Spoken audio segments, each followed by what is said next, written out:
की मुलाकात मलिक फ़हद से करवाने आए हूँ। फ्लाई एमिरेट्स में जॉब किया करते थे और इन्होंने वो जॉब छोड़ के परिंदे पालने का जो है वो काम शुरू कर दिया।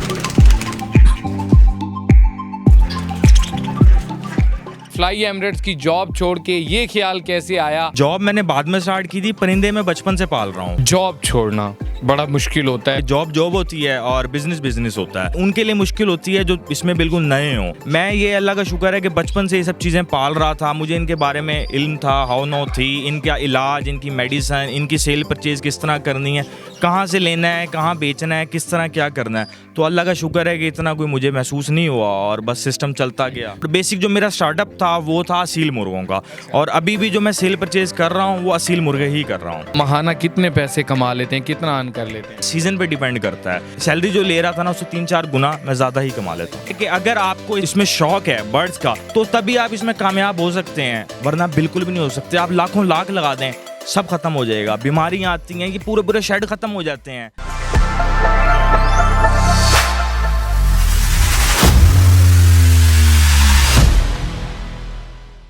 अस्सलाम वालेकुम जी, चैनल 9 के साथ फैसल अली आपकी खिदमत में हाजिर है। आज मुल्तान में आपकी मुलाकात मलिक फ़हद से करवाने आए हूँ। मलिक फ़हद के बारे में बताता जाऊँ तो ये फ्लाई एमिरेट्स में जॉब किया करते थे और इन्होंने वो जॉब छोड़ के परिंदे पालने का जो है वो काम शुरू कर दिया है। ये एक हॉबी भी है और अब इसको ये प्रोफेशनली भी लेकर चल रहे हैं।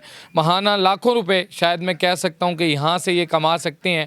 और इनसे जानते हैं कि फ्लाई एमिरेट्स की जॉब छोड़ के ये ख्याल कैसे आया कि परिंदे पाले जाएं। और सोशल मीडिया पर भी इनकी वीडियोस इस कदर वायरल हो रही हैं कि दूर दराज से लोग इनको मिलने मिलाने के लिए भी आते हैं। आइए इनसे बात करते हैं। अस्सलाम वालेकुम। वालेकुम सलाम। फ़हद साहब कैसे हैं? अल्लाह का शुक्र। माशाल्लाह। मुझे ये बताइएगा, फ्लाई एमिरेट्स की जॉब छोड़कर ये परिंदे पालने का काम शुरू कर दिया, ज़रा इसके बारे में बताइएगा। जी बिल्कुल, असल में जॉब मैंने बाद में स्टार्ट की थी, परिंदे मैं बचपन से पाल रहा हूँ। फर्स्ट ऑफ ऑल ये है, परिंदे पहले शौक था, ये है कि बाद में कुछ वजूहात बनी जिसकी वजह से जॉब छोड़नी पड़ी।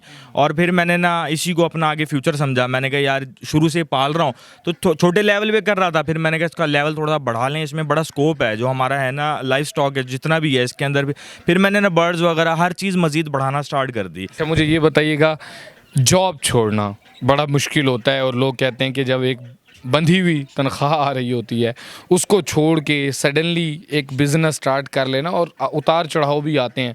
तो कैसा रहा जब आपने फ़र्स्ट स्टेप लिया जॉब छोड़ने के बाद? बिल्कुल ऐसे ही है, लेकिन ये देखें कि जॉब जॉब होती है और बिज़नेस बिज़नेस होता है। तो उसमें ये है कि जो है ना अप डाउन्स तो चलते हैं, लेकिन ये उनके लिए मुश्किल होती है जो इसमें बिल्कुल नए हो।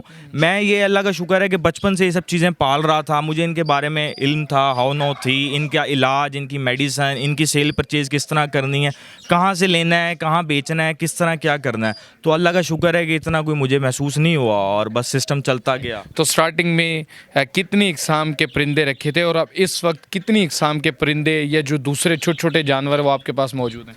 जी बिल्कुल, स्टार्टअप जो मेरा था वो मैंने स्टार्ट किया था गोल्डन मिस्री से। वो मैंने शेड बनाया था गोल्डन मिस्री का। उसके बाद मैंने मूव ऑन किया असील मुर्गों की तरफ। तो वो बस वो उसके बाद फिर रैबिट्स आ गए, मुख्तलिफ ब्रीड्स आ गए, अंगोरा वगैरह, इस तरह बढ़ता गया। फिर मज़ीद फैंसी चीज़ें भी इकट्ठी करता रहा। और बेसिक जो मेरा स्टार्टअप था वो था असील मुर्गों का, और अभी भी जो मैं सेल परचेज़ कर रहा हूँ वो असील मुर्गे ही कर रहा हूँ। तो कहाँ सेल परचेज़ आपने बताया आप यहाँ से इसको फ़रोख्त करते हैं और यहाँ से अच्छी इनकम जनरेट कर लेते हैं, तो कौन सा, कोई मार्केट में जाके सेल करते हैं या कोई और कोई सेटअप बना रखा है? जी बिल्कुल, अब तो काफ़ी अरसा हो गया है, एक अच्छे लिंक्स बन गए हैं और इसके बहुत से व्हाट्सएप ग्रुप्स हैं, फेसबुक पे बहुत सारे ग्रुप्स हैं, मेरा अपना ग्रुप है। उसमें ये है कि कहने का मतलब ये है कि मैं कोई अपनी होम ब्रीड सेल नहीं कर रहा। मैं मियाँ वाली जाता हूँ, अच्छी अच्छी जगहों पे जाके लोगों के अच्छे अच्छे शौक पे जाके वहाँ पे विज़िट करना, वहाँ से अच्छी चीज़ लेनी और वो आगे ना उस पर अपना अच्छा मार्जिन प्रॉफिट रख के वो मैं सेल करता हूँ। तो आप महाना कितने पैसे कमा लेते हैं, कितना अर्न कर लेते हैं? बिल्कुल, ये थोड़ा सा सवाल जो है ना ये थोड़ा मुश्किल हो जाता है। उसकी वजह ये कि ये जो है ना इस सीज़न पे डिपेंड करता है।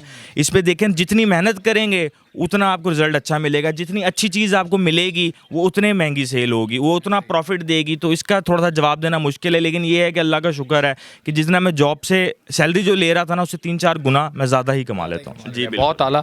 मुझे ये बताइएगा कि अभी इस वक्त आपके पास मुर्गियों की बेशुमार जो है वो वैरायटी मौजूद है, आपके पास दूसरे परिंदे भी मौजूद हैं।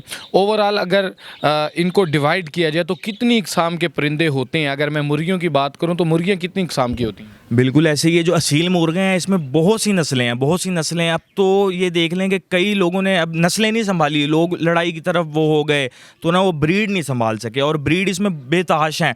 आप दो मुख्तलिफ ब्रीड्स को क्रॉस करवाएं, उनकी ब्रीड कराएं, जो बच्चा निकलेगा वो एक अलग ब्रीड का निकलेगा।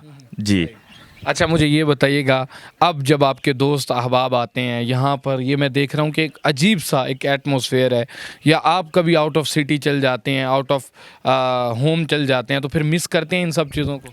जी बिल्कुल, और जहाँ भी मैं जाता हूँ ना तो मेरी कोशिश ये होती है कि मेरे जितने भी जो लिंक्स हैं, ताल्लुक़ हैं, वो सब इसी तरह के हैं कि जिन्होंने ना सब बर्ड्स वगैरह रखे हैं, तो मैं जाता हूँ तो वहाँ मुझे इतना महसूस नहीं होता।